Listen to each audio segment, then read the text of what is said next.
اعوذ باللہ من الشیطان الرجیم بسم اللہ الرحمن الرحیم۔ آج کی اس ویڈیو میں ہم حضرت ذوالکفل علیہ السلام کے بارے میں جو بھی قرآن میں ذکر ہے اس کا تذکرہ کریں گے۔ قرآن مجید میں حضرت ذوالکفل علیہ السلام کا تذکرہ اللہ تعالیٰ نے سورہ انبیاء میں حضرت ایوب علیہ السلام کا واقعہ بیان کرنے کے بعد فرمایا، اور اے نبی اسماعیل اور ادریس اور ذوالکفل کو بھی یاد کرو، یہ سب صبر کرنے والے تھے اور ہم نے ان کو اپنی رحمت میں داخل کیا، بلا شبہ وہ سب نیکوکار تھے۔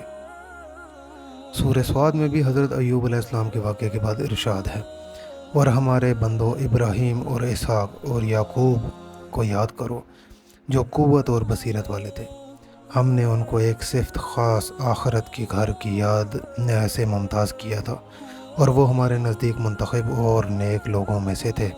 اور اسماعیل اور الیسع اور ذوالکفل کو یاد کرو،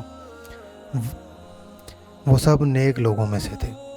قرآن مجید میں انبیاء کرام علیہ السلام کے ساتھ اور تعریفی کلمات کے ساتھ آپ کا ذکر کرنے سے معلوم ہوتا ہے کہ ذوالکفل نبی تھے، اور یہی مشہور ہے۔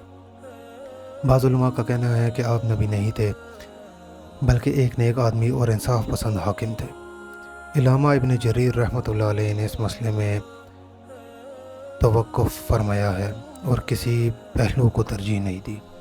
حضرت مجاہد رحمۃ اللہ علیہ سے روایت ہے، انہوں نے فرمایا، آپ نبی نہیں تھے بلکہ نیک آدمی تھے، آپ نے اپنی قوم کی رہنمائی کی اور ان میں انصاف کرنے کی ذمہ داری اٹھائی تھی، اسی لیے وہ ذوالکفل یعنی ذمہ داری اٹھانے والے کے نام سے مشہور ہوئے۔ حضرت مجاہد رحمۃ اللہ علیہ سے روایت ہے، انہوں نے بیان کیا ہے کہ جب حضرت یسیع علیہ السلام بوڑھے ہو گئے تھے تو آپ نے فرمایا، کتنا اچھا ہو کہ میں اپنا ایک نائب مقرر کر دوں جو میری زندگی میں ان پر حکومت کرے، تاکہ میں دیکھ لوں کہ وہ کیسے کام کرتا ہے، اگر مناسب معلوم ہوا تو اسے اپنی وفات کے بعد کے لیے اپنا نائب مقرر کر دوں۔ آپ نے لوگوں کو جمع کر کے فرمایا، جو شخص میری طرف سے عائد کردہ 3 ذمہ داریاں قبول کرے گا میں اسے اپنا خلیفہ مقرر کروں گا۔ وہ کام یہ ہیں کہ دن کو روزے رکھے، رات کو قیام کرے اور غصہ نہ کرے۔ ایک آدمی جو دیکھنے میں بالکل معمولی سا لگتا تھا اٹھا اور بولا، میں ذمہ داریاں قبول کرتا ہوں۔ فرمایا، تو دن کو روزہ رکھا کرے گا، رات کو قیام کیا کرے گا اور غصے میں نہیں آئے گا؟ اس نے کہا، جی ہاں۔ اس دن آپ نے اسے واپس کر دیا اور اپنا خلیفہ نامزد نہیں کیا۔ دوسرے دن آپ نے پھر یہی اعلان فرمایا، سب لوگ خاموش رہے۔ اسی آدمی نے اٹھ کر کہا، میں۔ آپ نے اسے اپنا خلیفہ مقرر کر دیا۔ ابلیس شیطانوں سے کہتا تھا، اس شخص کو قابو کرو، لیکن سب شیطان اسے گمراہ کرنے میں اور اس سے وعدہ کے برعکس کوئی کام کرانے میں ناکام ہو گئے۔ ابلیس نے کہا، مجھے اس ذوالکفل سے نپٹنے دو۔ وہ ایک انتہائی بوڑھا فقیر بن کر آپ کے پاس اس وقت آیا جب آپ دوپہر کے وقت آرام کرنے کے لیے لیٹ گئے تھے۔ آپ دن رات میں صرف ایک بار اس وقت سویا کرتے تھے۔ اس نے دروازہ کھٹکھٹایا۔ آپ نے فرمایا، کون ہے؟ اس نے کہا، ایک مظلوم ضعیف بوڑھا ہوں۔ آپ نے اٹھ کر دروازہ کھول دیا اور وہ اپنی کہانی سنانے لگا۔ اس نے کہا، میری اپنی قوم کے لوگوں سے جھگڑا چل رہا ہے، انہوں نے مجھ پر ظلم کیا ہے اور یہ کیا اور یہ کیا۔ وہ بات کو طول دیتا چلا گیا حتیٰ کہ قیلولے کا وقت گزر گیا اور عدالت میں جانے کا وقت ہو گیا۔ آپ نے بوڑھے سے فرمایا، جب میں عدالت میں بیٹھوں گا تو تجھے تیرا حق دلوا دوں گا۔ آپ عدالت میں آ کر اپنے مقام پر بیٹھ گئے۔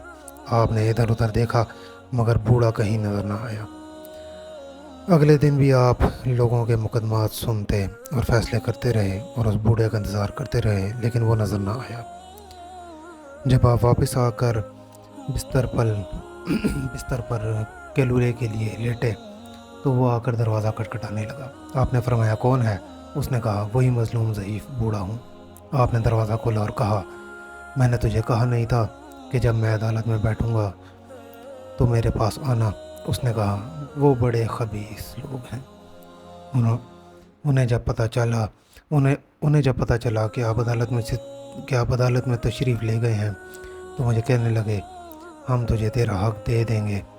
جب آپ نے عدالت برخاست کی وہ مکر گئے۔ آپ نے فرمایا اب چلا جا، جب میں عدالت میں جاؤں گا تب آ جانا۔ اسی طرح آپ اس دن بھی قیلولہ نہ کر سکے۔ آپ عدالت میں گئے اور اس کا انتظار کرتے رہے لیکن وہ نظر نہ آیا۔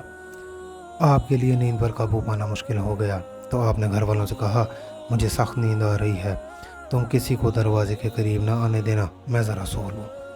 اس وقت وہ بوڑھا آ گیا۔ دروازے پر موجود آدمی نے کہا پیچھے رہو، پیچھے رہو۔ اس نے کہا میں کل بھی ان کی خدمت میں حاضر ہوا تھا اور اپنا مسئلہ پیش کیا تھا۔ آدمی نے کہا ہرگز نہیں، قسم ہے اللہ کی، آپ کا حکم ہے کہ ہم کسی کو قریب نہ آنے دیں۔ جب اس نے دیکھا کہ اس طرح آپ تک پہنچنا مشکل ہے تو ادھر ادھر دیکھا۔ اسے کمرے میں ایک روشن دان نظر آیا۔ وہ اوپر چڑھ کر اس میں سے کمرے میں داخل ہو گیا اور اندر سے دروازہ کھٹکھٹانے لگا۔ آپ کی آنکھ کھل گئی تو دربان کو آواز دی اے فلاں، کیا میں نے تجھے حکم نہیں دیا تھا کہ اسے کچھ عرصے کے لیے روک لینا؟ اس نے کہا یہ شخص میری طرف سے نہیں آیا، آپ ہی دیکھیں کہ کدھر سے آیا ہے۔ آپ نے اٹھ کر دروازہ دیکھا تو وہ اندر کی طرف سے اسی طرح بند تھا جس طرح آپ نے بند کیا تھا۔ اس کے باوجود بوڑھا کمرے میں موجود تھا۔ تب آپ نے پہچان لیا اور فرمایا کیا تو اللہ کا دشمن شیطان ہے؟ اس نے کہا ہاں، آپ نے میری ہر کوشش ناکام بنا دی تھی، اس لیے میں نے آپ کو غصے میں لانے کے لیے یہ سب کچھ کیا۔ اسی وجہ سے اللہ تعالیٰ نے آپ کا نام ذوالکفل رکھا، کیونکہ آپ نے ایک ذمہ داری اٹھائی اور اسے نبھا کر دکھایا۔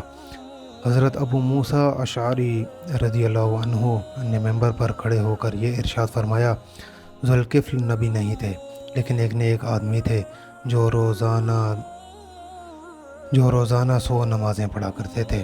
ذوالکفل نے اس یسیع سے وعدہ کیا کہ اس کی وفات کے بعد وہ یہ سلسلہ جاری رکھیں گے، چنانچہ آپ روزانہ 100 نمازیں پڑھا کرتے تھے، اسی لیے آپ کا نام ذوالکفل ذمہ داری اٹھانے اور نبھانے والا مشہور ہو گیا۔